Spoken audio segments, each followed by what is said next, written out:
nous vous saluons. Que la paix du Seigneur soit avec vous, que la grâce de Dieu vous soit pleinement multipliée. Gloire soit rendue à Dieu. Nous allons écouter la parole de Dieu. Bien-aimés, l'objectif pour nous, dans ces moments que nous sommes en train de passer ensemble, c'est de vous édifier.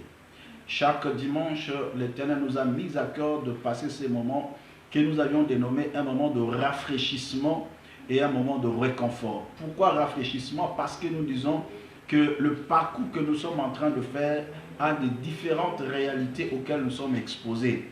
Et parfois nos cœurs s'enflent, nos cœurs deviennent tristes, abattus, mais il nous faut un grand réconfort et le relèvement pour que nous puissions prendre des choses en main et continuer la course. Et ça, c'est très important. Donc, c'est ça vraiment l'objectif majeur dans ce programme de chaque dimanche. Voilà pourquoi nous parlons de message de l'espoir qui va fortifier encore plusieurs et qui va donner encore le goût de vivre dans la vie de plusieurs. Gloire à Dieu. L'Éternel nous a mis à cœur de partager avec vous sur un sujet sur les stratégies de Dieu. L'objectif dans ce sujet, c'est quoi? C'est que nous devons comprendre comment Dieu agit, comment Dieu intervient dans la vie d'une personne. Quelles sont les stratégies que Dieu met en place pour atteindre une personne, opérer un miracle, changer la vie d'une personne, même s'il y a ses ennemis à côté, mais ils ne peuvent pas empêcher l'intervention de Dieu et l'action de Dieu dans la vie de cette personne. Alors, je bénis toute personne qui est connectée. Je bénis tous ceux qui partagent ces lives. Parce que le Seigneur va vous bénir, étant donné que vous relayez l'information, vous relayez le message, et vous êtes aussi un canal pour plusieurs, afin que d'autres personnes reçoivent aussi la bénédiction que vous êtes en train de recevoir maintenant. Donc, que Dieu vous bénisse abondamment. Voilà. La fois passée, nous allons parler sur la première stratégie qui est la stratégie d'une mère. L'objectif dans cette stratégie, c'était quoi? C'était que Dieu, dans sa méthode d'intervenir dans la vie d'une personne, il agit comme étant une mère. Dans quel sens? Nous partons du connu pour faire sortir l'inconnu. Lorsqu'une maman prépare la nourriture, une bonne nourriture pour son enfant, pendant la cuisson, pendant que la maman est dans la cuisine, elle ne peut pas prêter attention aux pleurs de l'enfant. L'enfant est dans le salon, la maman dans la cuisine. Elle peut même fermer la cuisine pour ne pas entendre le bruit de l'enfant. Pourquoi? Parce que le fait d'écouter le pleur de l'enfant, en tant qu'une mère, il peut être parfois sensible, mais pour donner à l'enfant une alimentation impropre à la consommation. C'est-à-dire une nourriture qui n'est pas bien cuite. Voilà pourquoi une bonne mère, qu'est-ce qu'il fait? Il néglige le pleur de l'enfant pendant qu'il est en train de préparer. Il oublie le pleur de l'enfant. Cela ne veut pas dire qu'il a oublié l'enfant, mais c'est pour un peu de temps. Et entre-temps, il est en train de préparer la bénédiction pour cet enfant. Et lorsqu'il va terminer, il va s'élever pour appeler l'enfant de venir manger. Et c'est aussi de la même manière que Dieu agit par rapport à nos vies. Et il pose la question, est-ce qu'une femme peut-elle oublier l'enfant qu'elle allait? N'a-t-elle pas pitié des fruits de ses entrailles? Même si cette femme l'oublierait, moi l'Éternel ton Dieu, je ne t'oublierai jamais. Ça c'est la parole de Dieu. Donc même si une femme ne peut pas oublier l'enfant, mais s'il peut arriver, une femme qui allait oublie l'enfant qu'elle allait, mais l'Éternel décide pour dire que non, moi je ne peux jamais t'oublier. Qu'est-ce qui se passe? Pendant que tu pleures, pendant que tu te lamentes par rapport à une difficulté auquel tu es exposé, ton Dieu est toujours quelque part en train de préparer ta bénédiction. Nous l'avions vu dans l'exemple de la vie des enfants d'Israël. L'Éternel avait promis à Abraham, il dit, ta descendance ira en captivité dans un pays qui ne sera pas le leur. Mais après 4 générations, c'est-à-dire après 400 ans, ils reviennent ici en Canaan parce que ici actuellement, l'iniquité des Amoréens n'est pas encore à son comble. Donc, cela nous amène à comprendre. Canaan était encore un pays habité, plein d'iniquité. Qu'est-ce que le Seigneur fait? Il prend la descendance d'Abraham. Il les amène d'abord à l'Égypte. Mais curieusement, en Égypte, ce n'était pas un lieu de repos. C'était au contraire un lieu d'esclavagisme. Cependant, ce lieu-là de souffrance était pour Dieu un lieu de cachette où il devait cacher son peuple. Souvent dans la grande réalité de vie, tellement que le diable est en face de nous, Dieu nous cache dans les faiblesses. Dieu nous cache parfois dans la souffrance. Et l'homme qui est déjà dans la souffrance, le diable le met dans les oubliettes. Et pendant que cet enfant, pendant que le peuple de Dieu était à Goshen, en train de pleurer dans l'esclavagisme, leur Dieu était en Canaan, en train de préparer Canaan. Lorsqu'il termine de préparer Canaan, maintenant, il s'élève. Canaan, en ces temps-là, n'était plus maintenant un pays plein d'iniquité, mais ça devient maintenant un lieu où coule le lait et le miel. Lorsque le Seigneur termine, il s'élève maintenant pour dire à Moïse, j'ai vu la souffrance de mon peuple. Ah, 400 ans après. Mais on pouvait se dire, mais Seigneur, tu étais où depuis tout ce temps-là? Nous avions souffert pendant plus de 400 ans. Et c'est aujourd'hui que tu dis, j'ai vu la souffrance de mon peuple. Mais le Seigneur peut répondre, mais je te préparais Canaan. Je ne pouvais pas prêter attention à ta souffrance pendant que je suis en train de préparer une bénédiction pour toi. Et c'est de la même réalité que l'Éternel manifeste dans la vie de quiconque.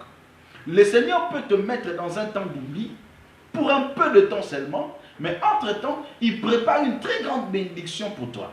Alors soyez-en rassurés. Le temps de la souffrance correspond au temps que l'Éternel met pour préparer une bénédiction pour toi. La question se pose, est-ce que Dieu tarde-t-il à l'accomplissement? Non, mais il use un peu de patience. Il prépare les choses selon sa volonté.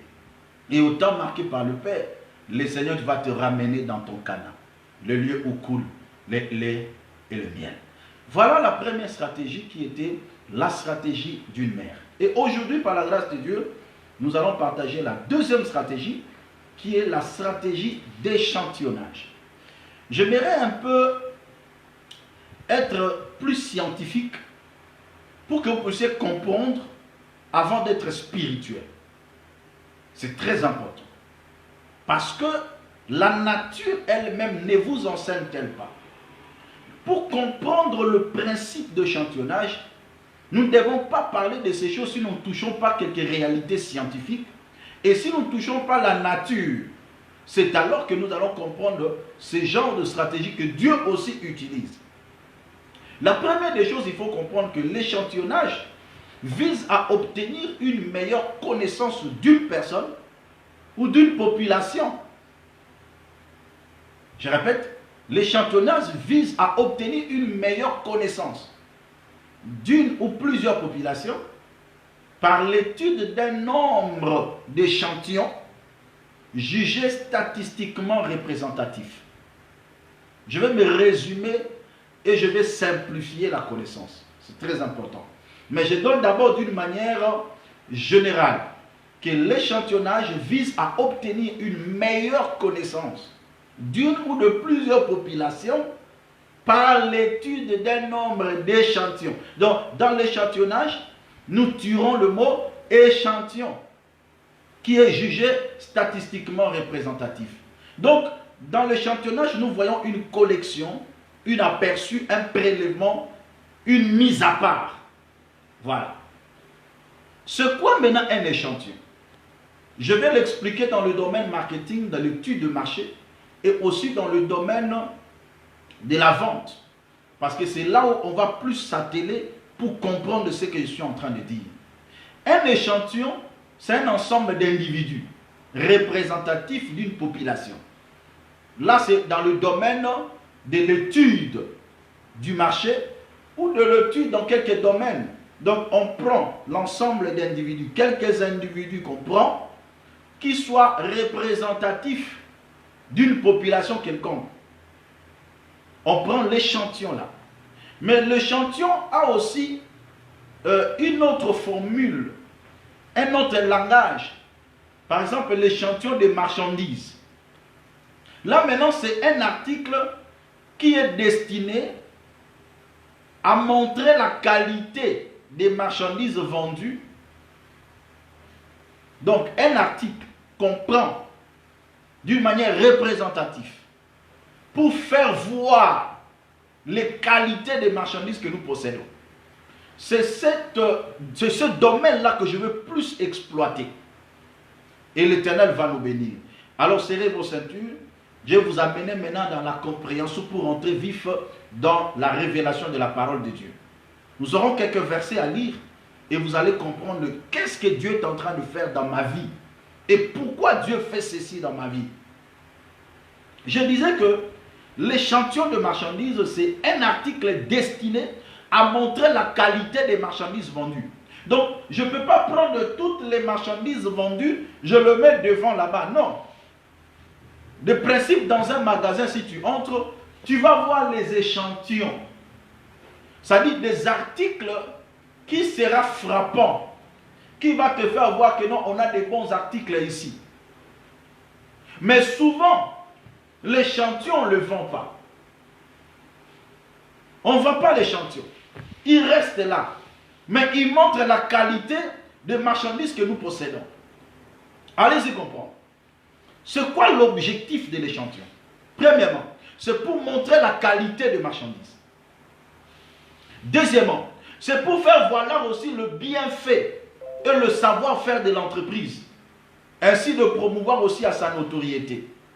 Donc lorsqu'on fait voir l'échantillon doit avoir toujours une très bonne qualité. On ne peut pas mettre l'échantillon quelque chose qui est falfelu comme ça. Non, non, non. L'échantillon doit toujours attirer les gens. Donc l'échantillon doit être attirant. Là, ce sont les bienfaits de l'échantillon. Si aujourd'hui l'échantillon peut se frapper la poitrine, si aujourd'hui l'échantillon peut se vanter, il peut dire que non, moi on peut me faire avec beaucoup de qualité. Même si d'autres marchandises n'est pas comme cela, mais l'échantillon des marchandises est toujours de bonne qualité. Parce qu'ils savent que les gens doivent toucher, les gens doivent essayer, mais ce n'est pas ce qu'ils vont prendre. Ils vont prendre autre chose. Donc l'échantillon doit être attirant. D'où un échantillon est fait avec beaucoup de précision et avec beaucoup de qualité. Amen, amen. Est-ce qu'on se fait bien comprendre? Ça c'est très important. Mettez-moi de cœur pendant que vous êtes en train de suivre. Dieu vous bénisse. Donc je suis en train maintenant d'entrer pour atterrir bien dans la révélation. Donc un échantillon est fait avec beaucoup de précision et de qualité. Voire même par rapport aux autres. Les autres peuvent être un peu avec une qualité un peu moindre, mais l'échantillon est toujours fait avec une qualité impeccable. Donc, le traitement d'un échantillon est différent d'autres. La rigueur qu'on met dans l'échantillon, ce n'est pas la même rigueur qu'on va mettre dans d'autres marchandises ou dans d'autres articles. De la même manière aussi, un homme que Dieu choisit, que Dieu appelle, un enfant de Dieu peut aussi être un échantillon devant le Seigneur. Et vous allez voir maintenant, parce qu'on va parler non pas seulement le bien fondé, le bien fait, ou soit les points positifs de l'échantillon, on va aussi parler de points négatifs de l'échantillon. Parlons de points négatifs de l'échantillon, avant que j'entre en profondeur, parce que tout ça c'est l'introduction pour comprendre. Les points négatifs de l'échantillon, les caractéristiques négatives d'un échantillon, c'est quoi? Premièrement, quand on dit l'échantillon doit être mis en rayon, ah bravo, l'échantillon est mis en rayon. Il a une mission publique. Il est exposé. Ça c'est l'échantillon. Donc dès que tu entres dans un magasin, tu jettes les regards, tu vas voir directement des échantillons. Mis sur rayon. Là, c'est un point positif. Mais un point négatif, l'échantillon est victime de poussière et des intempéries. L'échantillon est aussi victime de poussière, victime d'intempéries. Ça dit tellement qu'il est exposé, c'est fort probable que les poussières puissent tomber dessus. Mais il y a d'autres marchandises qu'on garde proprement, où il n'y a même pas de poussière. Parfois on les nettoie à tout moment. Mais ce n'est pas à tout moment seulement qu'on nettoie aussi l'échantillon. Mais quand même il est beau à voir.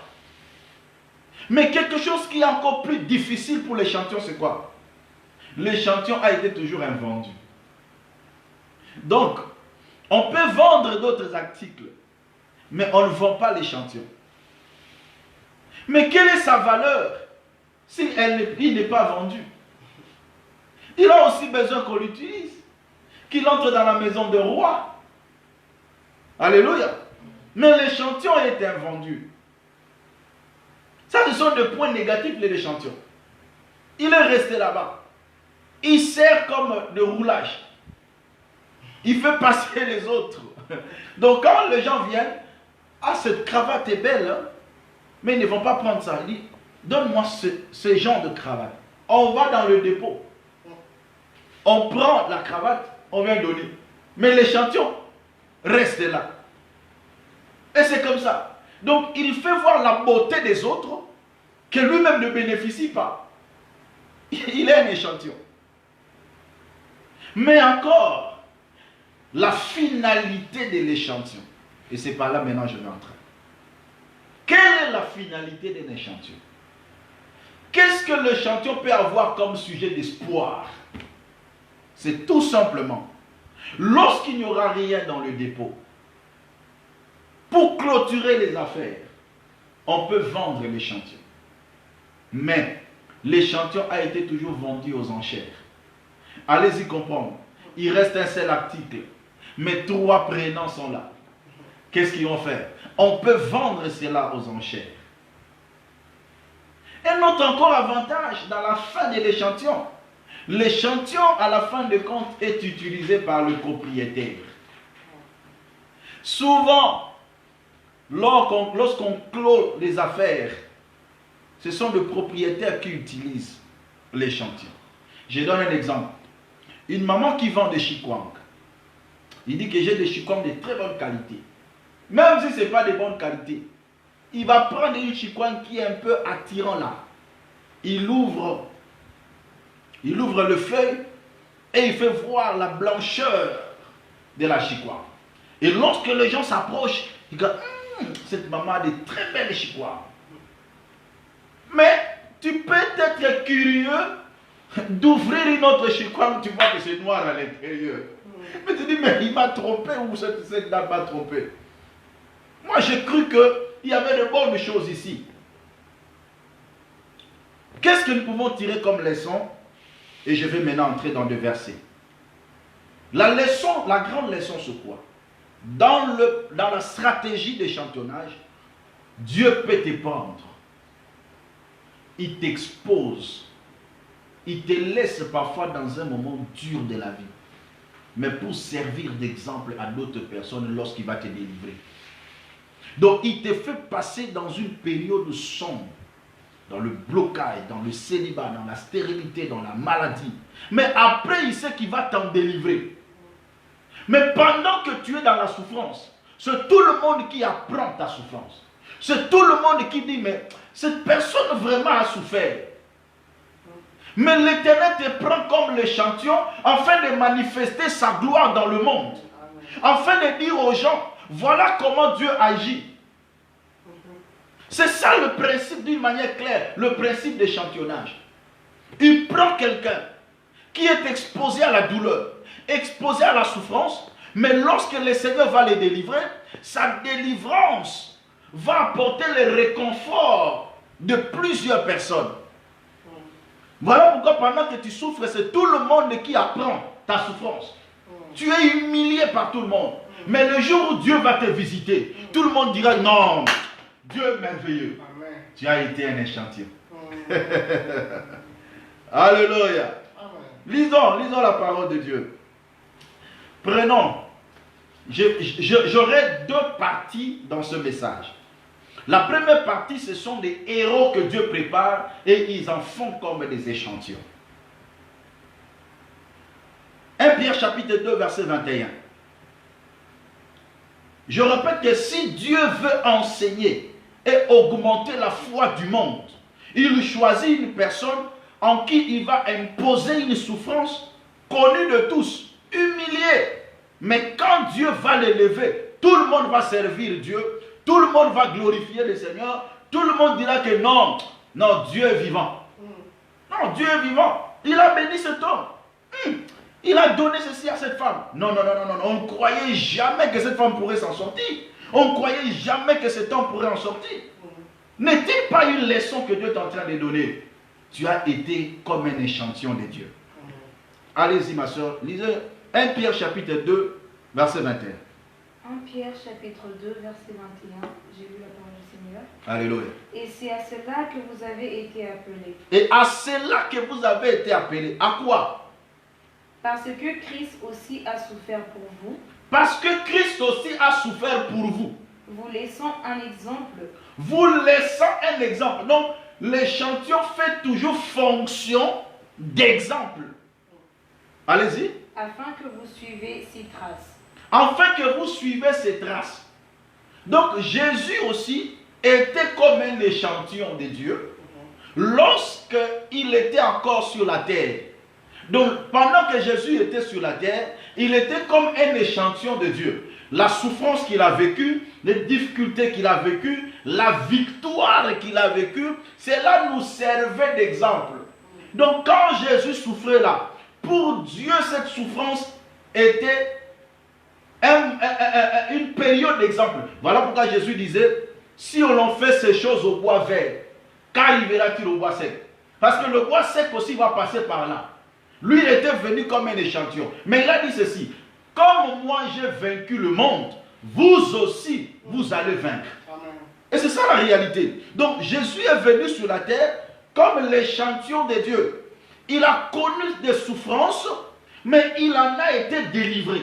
À la fin des comptes, la Bible déclare quoi? Dieu l'a souverainement élevé, mais il était humilié. Le monde a vu l'humiliation de Christ. Lui qui était Dieu, il n'a pas regardé sa divinité comme il pouvait arracher. Lui qui était le chef de l'armée, mais un soldat pouvait le frapper. Lui qui était Dieu, mais il s'est fait homme. Il nous a servi d'exemple. Il était comme l'échantillon de Dieu. Mais à la fin des comptes, la Bible déclare quoi? Il a été souverainement élevé. Parce que l'échantillon doit comprendre, à la fin des comptes, il sera soit vendu aux enchères, ou soit il sera utilisé par le propriétaire. Voilà pourquoi Jésus a été souverainement élevé et il a reçu un nom qui est élevé au-dessus de tout nom. Je suis venu dire à quelqu'un, sur la terre, il y a des gens aussi que le Seigneur a choisi comme des échantillons. Un échantillon pour ta nation, un échantillon plutôt pour ta nation, pour ton pays, pour ta famille, pour ton église. Les souffrances que tu es en train de voir là, peut-être ça peut être une leçon que Dieu est en train de donner à plusieurs. Lorsqu'il va te délivrer, que tout le monde puisse dire non, non, non, non, non, non, non. Dieu est merveilleux. Dieu est merveilleux. Pourquoi? Parce qu'il y a un échantillon qui a connu ces choses. Moi, je sais qu'un jour, j'avais connu une difficulté énorme dans le parcours de ma vie. Lorsque Dieu m'en a délivré, il y a des sœurs, il y a des frères qui sont venus chez moi et disent, pasteur, les choses que Dieu a fait dans ta vie m'a encore révolté. Les choses que Dieu a fait dans ta vie a augmenté ma foi. Ah, je comprends par là, c'est par là que Dieu m'a donné ce message. Donc je me suis dit, non, non, c'est que j'étais comme un échantillon. Dieu m'a utilisé comme un échantillon pour vivre certaines choses. La stérilité que tu es en train de voir, la pauvreté que tu es en train de voir, tu es comme un échantillon pour tous ceux qui sont pauvres. Parce que lorsque Dieu va te délivrer, ceux qui sont pauvres auront la foi en lui-même, en eux-mêmes, pour dire que non, Dieu aussi fera pour moi. C'est ça la réalité. Donc, il y a des gens qui sont comme des héros comme ça. Ce n'est pas tout le monde qui peut être parfois un échantillon de Dieu. Mais il y a des gens qui, dans leur vie, constituent des échantillons que Dieu a mis en place pour communiquer la foi au monde, pour communiquer la foi aux plusieurs. Et alors, lorsque tu es un échantillon de Dieu, tu peux parcourir des moments tellement sombres de la vie. Si tu fais un seul gaffe, c'est tout le monde qui le connaît. Vous savez, il y a dans ce monde ici, parfois des enfants de Dieu qui peuvent commettre des péchés, Dieu s'en fiche. Leur péché parfois ne crée pas de scandale. Mais il y a d'autres personnes, lorsqu'il fait quelque chose, Dieu le frappe d'une manière scandaleuse. Il attire l'attention de plusieurs. C'est un échantillon de Dieu. Pour dire au monde que l'Éternel châtie celui qui l'aime. Lorsque tu vas tomber dans le péché, Dieu va te châtier. Donc, il y a des gens aussi comme ça qui sont comme des échantillons. Est-ce qu'on peut lire Actes des Apôtres chapitre 4, verset 11? Un échantillon peut être entré dans les oubliettes, on l'oublie. Dans ta famille, on t'a oublié. Mais le jour où Dieu va t'élever là, c'est tout le monde qui va dire, mais il était où depuis tout ce temps? Acte chapitre 4, verset 11. Acte chapitre 4, verset 11. Jésus est la pierre rejetée par vous qui bâtissez et qui est devenue la principale de l'angle. Hosanna. Jésus est la pierre rejetée par vous qui bâtissez. Lorsqu'on achetait des marchandises, l'échantillon était resté là, rejeté par ceux qui achetaient. Mais qui va devenir la principale de l'angle? C'est ça le principe d'échantillonnage. Lorsque le Seigneur te choisit comme étant l'échantillon de sa vie pour faire éclater sa gloire, tu seras comme la pierre rejetée par tout le monde. Mais cependant, tu seras incontournable. La pierre rejetée par ceux qui bâtissaient, mais est devenue la principale de l'angle. L'article qui est exposé, rejeté par tout le monde, mais au moins, il sert d'exemple. Mais au moment opportun, il sera la principale de l'angle. Ça, c'est très important, bien aimé. J'aime dire, au travers de ces enseignements, nous poursuivons un objectif. Un enfant de Dieu ne doit pas être pressé de critiquer le voie de Dieu. C'est très important. Il ne faut jamais être pressé de critiquer le voie de Dieu. Parce que tu ne sais pas qu'est-ce que Dieu est en train de préparer pour toi. Tout le chemin que le Seigneur est en train de te faire passer là, il est en train de préparer quelque chose. Vous savez, même le peuple d'Israël, lorsque l'Éternel les a choisis, ils étaient les champions de Dieu. Il dit, je vous ai choisis afin de faire éclater ma gloire dans le monde.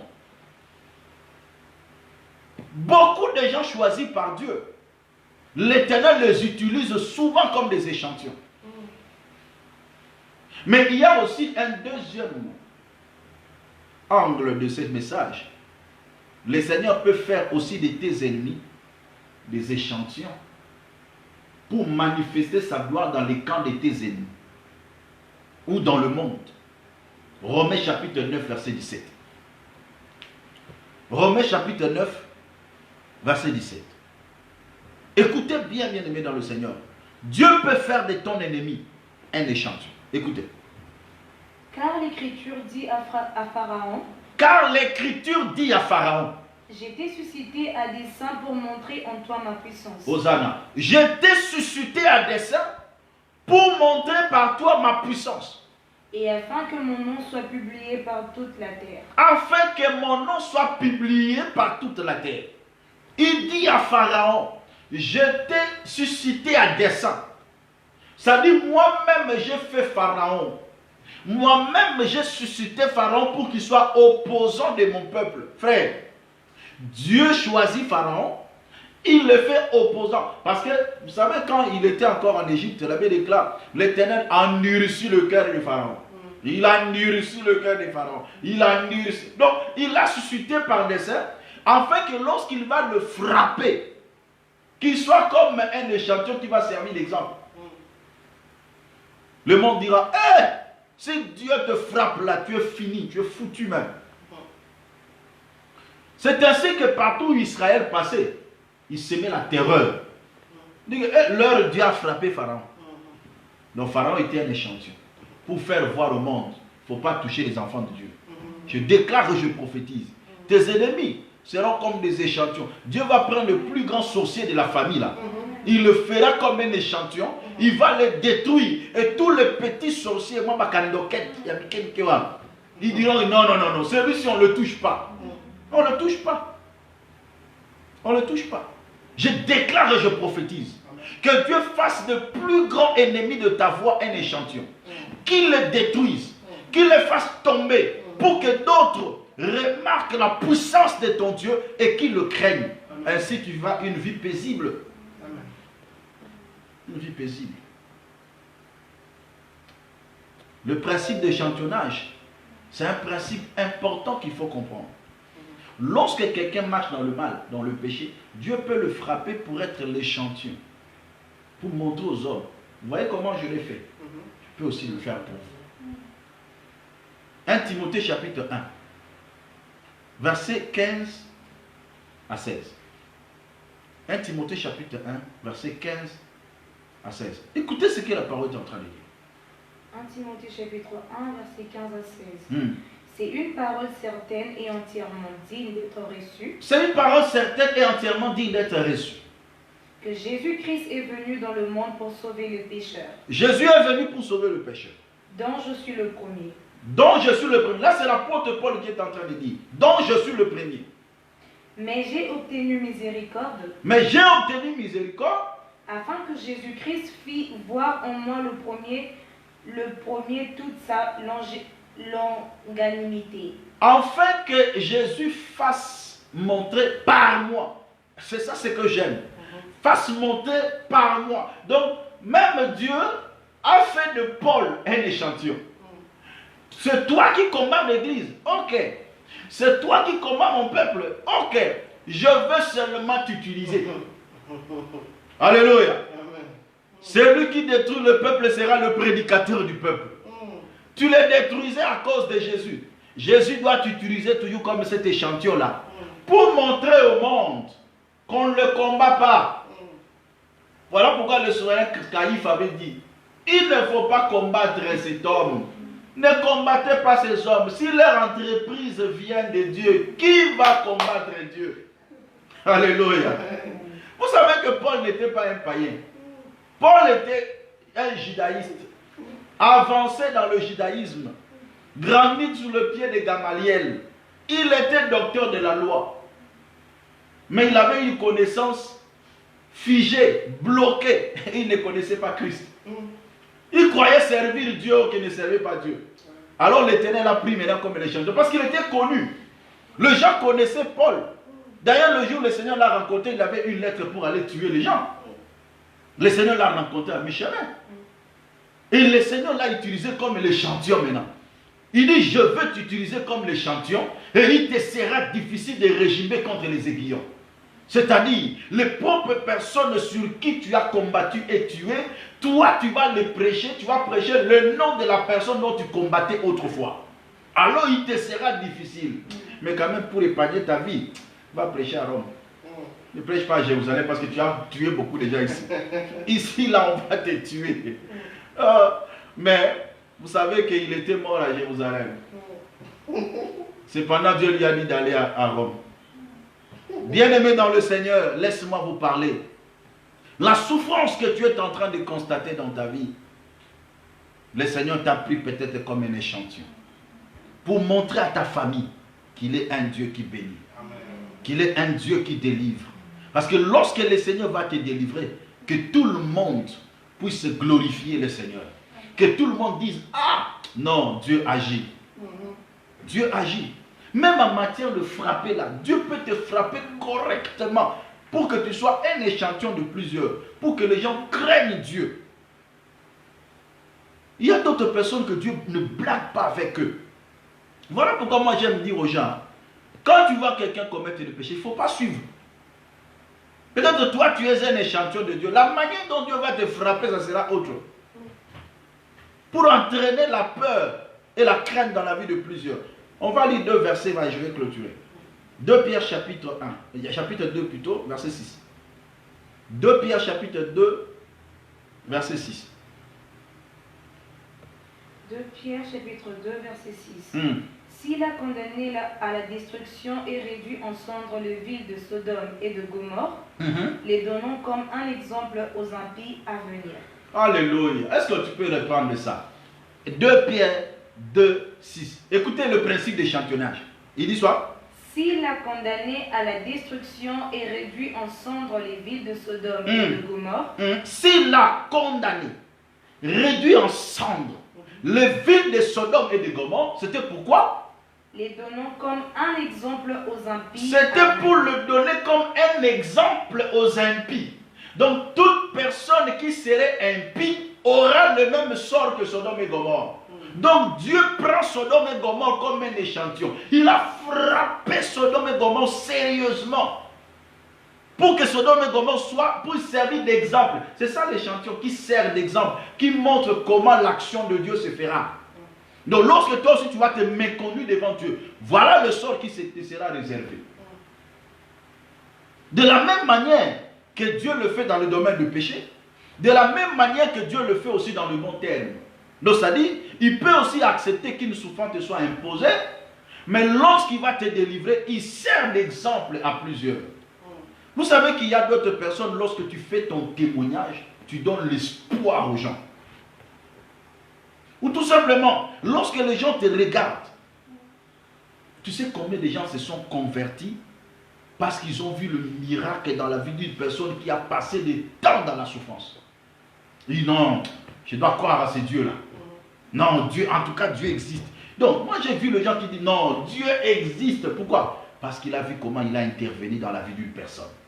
Je déclare, je prophétise. Par toi, beaucoup de gens diront que Dieu existe.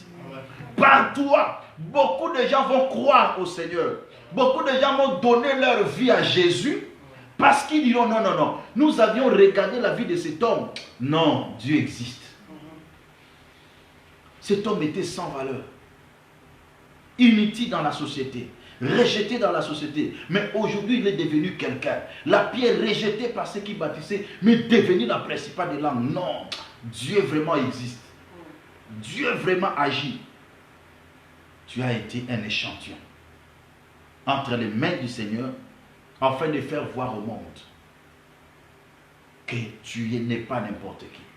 Mais j'avais dit un point aussi très important, je m'aimerais encore le soulever, et que lorsqu'on fabrique l'échantillon, on y met beaucoup de qualité.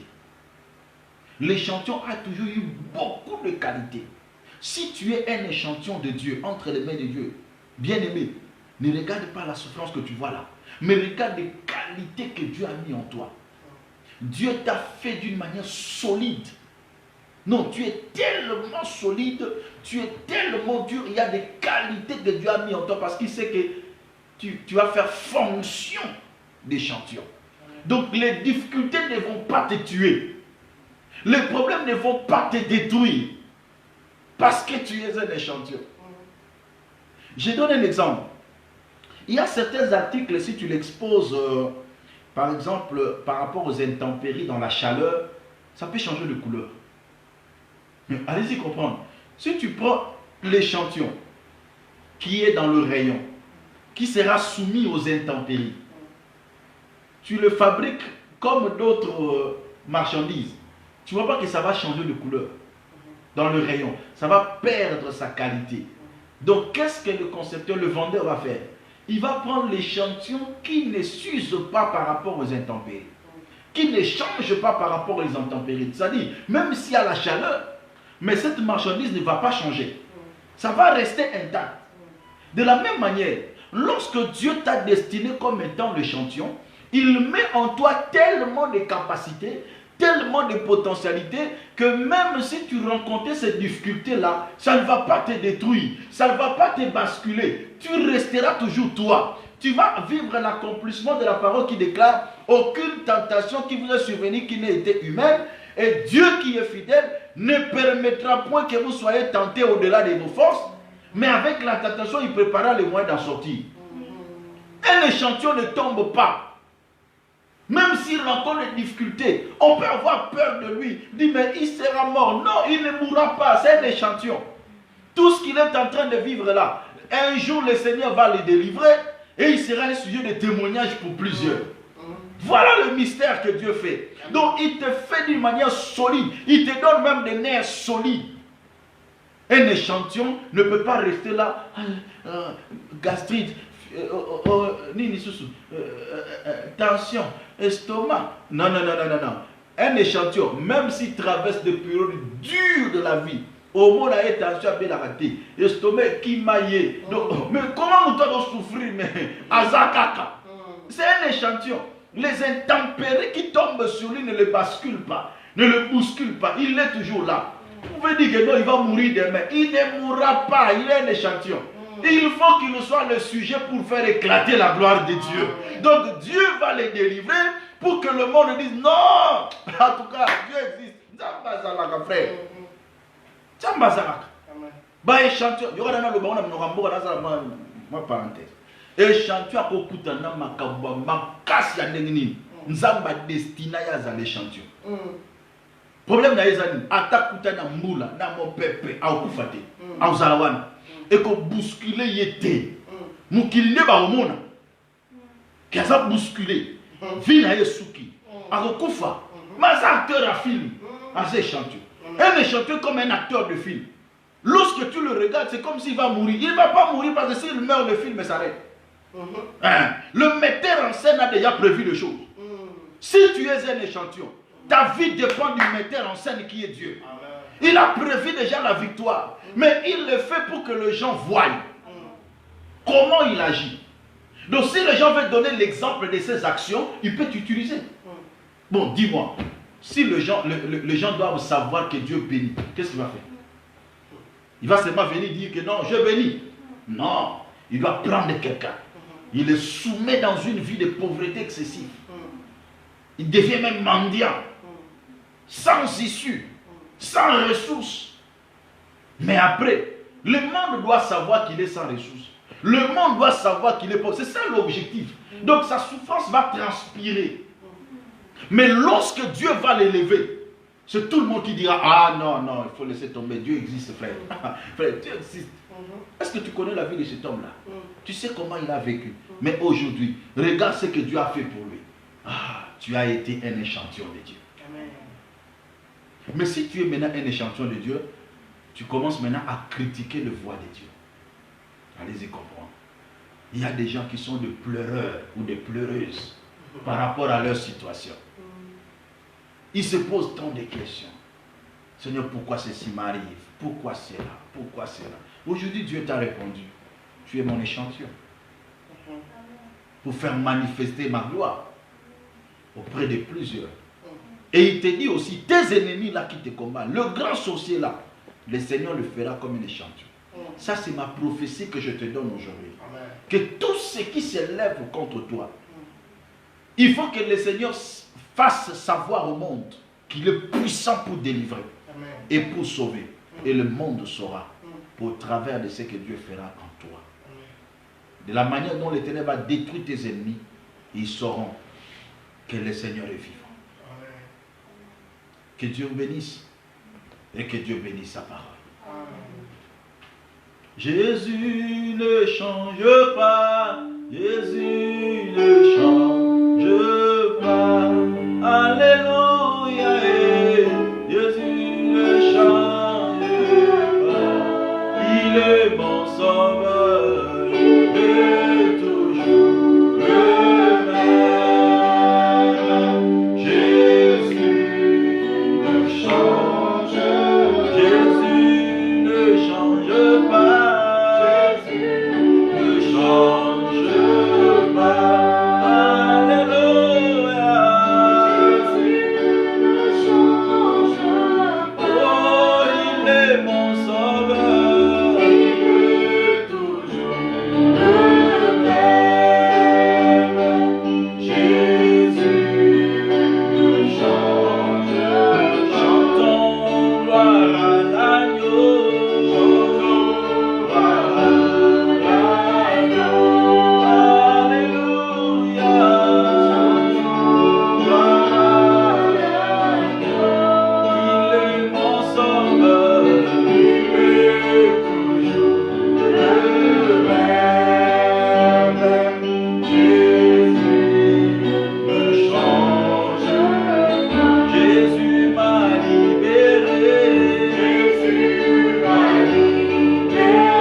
Dis à Dieu, interviens à ma faveur. Dis à Dieu, j'ai besoin de ton apport, j'ai besoin de ton support dans ma vie. Prions ensemble, bien-aimés. Alléluia. Alléluia. Dis à Dieu, interviens. Je comprends aujourd'hui que je suis comme un échantillon entre tes mains. Tu m'as fait de très bonnes qualités. Tu as mis des vertus en moi, Seigneur. Mais je veux que tu interviennes à ma faveur. Que tu me relèves, oh Dieu. Que tu agisses à ma faveur. Que tu manifestes ta gloire dans ma vie, Jésus. J'ai besoin de toi, Éternel. J'ai besoin de ton apport, Seigneur. Oh Dieu, ne tarde pas. Ne tarde pas, Seigneur, à l'accomplissement. Viens, Seigneur. Viens, Seigneur, mon Dieu. Oh, Ramane Brosete Meliro. Ike Mane Boseke Ramana Glorio Boshike. Eh, Rababa. Yahweh, Yahweh, Yahweh. Yahweh, intervient à notre faveur, Seigneur. Jésus. Jésus. Alléluia.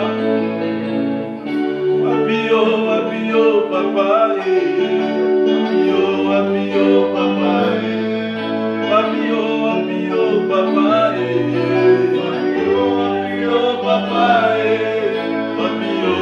Abio, papa.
Alléluia.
Seigneur, merci. Merci pour ta parole. Merci parce que tu apaises nos cœurs. Là où nous nous posions des questions, quel serait notre avenir? Quel serait notre lendemain par rapport aux différentes réalités que nous sommes exposées? Mais oh Dieu, au travers de ta parole, tu nous as rassurés que tu as les choses en main. Tu exerces un contrôle sur toutes choses. Et que tu as fait de nous des échantillons pour manifester ta gloire dans le monde.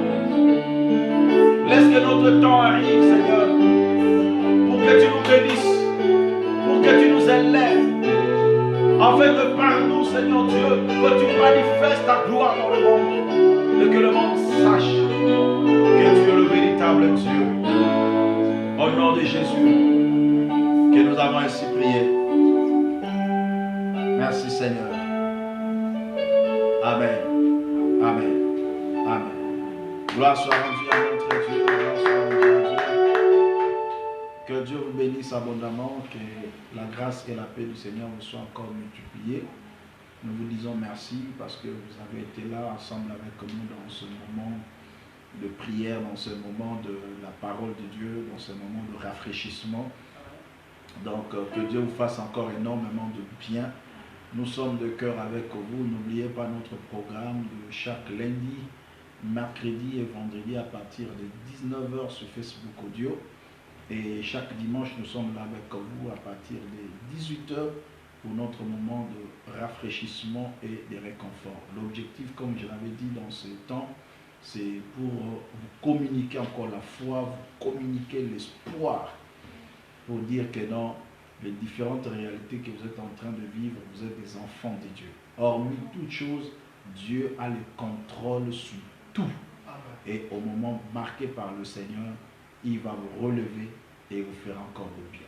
Quant à moi, votre serviteur, l'évangéliste Arthur, je vous dis merci pour votre aimable attention et parce que nous avons passé ce moment avec vous.